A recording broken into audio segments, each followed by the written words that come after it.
Graphic artisme, voilà comment Chuck, 36 ans, définit son style. C'est par l'originalité de ses œuvres que l'artiste étonne. Au Musée de l'Homme, lors de l'exposition Femmes héroïques et mythologie moderne, Chuck One fait découvrir sa toute nouvelle création, Aferki. C'est une sculpture qui s'appelle Aferki.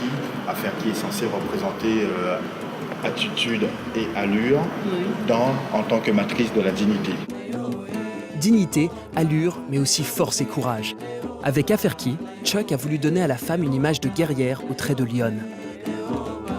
Elle a un côté Avenger exactement, le côté Avenger qui veut dire un peu super-héros, un peu mythologique, c'est pour ça que ça s'appelle d'ailleurs femme héroïque, mythologie moderne. Parce qu'en fin de compte, c'est un peu le lien qu'il fallait faire entre les personnages du passé et les personnages du présent et du futur à travers celle-ci, enfin, en ce qui me concerne.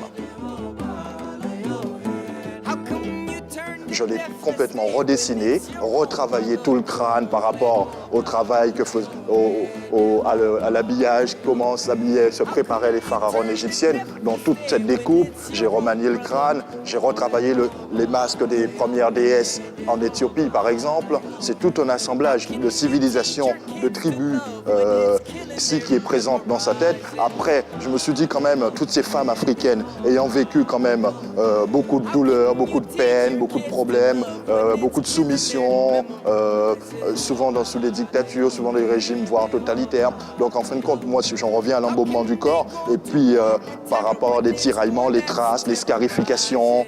De Milan à Paris, Chuck a su imposer son art. La preuve, au Musée de l'Homme, sa création est admirée parmi d'autres femmes du monde. Mais c'est avec le graffiti que Chuck a commencé. Cet artiste, issu du hip-hop underground des années 80, est plus connu pour son tag que l'on pourrait qualifier de percutant, voire agressif. Collage, graphisme, freestyle, Chuck fait parler de lui jusque dans les ministères de la culture, où il a eu carte blanche pour faire découvrir son univers. Ce travail, en 2 mots, c'est un partage avec le public que je n'ai pas au quotidien quand je suis enfermé dans mon atelier.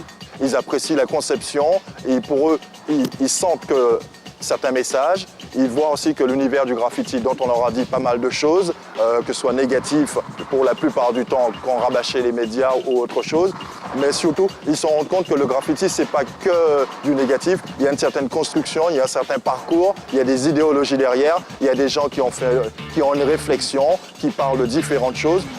Entre autres, tout le domaine politique au sens large, bien sûr, des choses qu'on trouve ici. Et pour eux, en fin de compte, il y a une certaine satisfaction de voir un artiste issu de la rue présenter quelque chose de concret dans une installation et dans une œuvre complète.